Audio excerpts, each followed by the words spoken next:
Hey everyone, I just wanted to take a minute and show you how to use a PEX Go No-Go tool.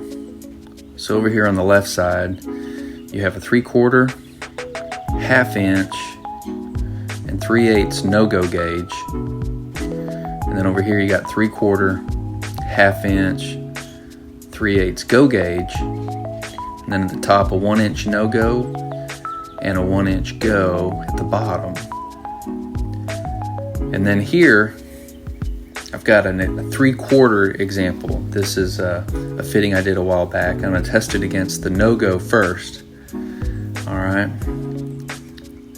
So you see that it does not fit inside there. That is good. That means that it has not been over-compressed. And then here on the go side, it does fit, meaning that it has been compressed enough. So both of those check out, making that a good fit.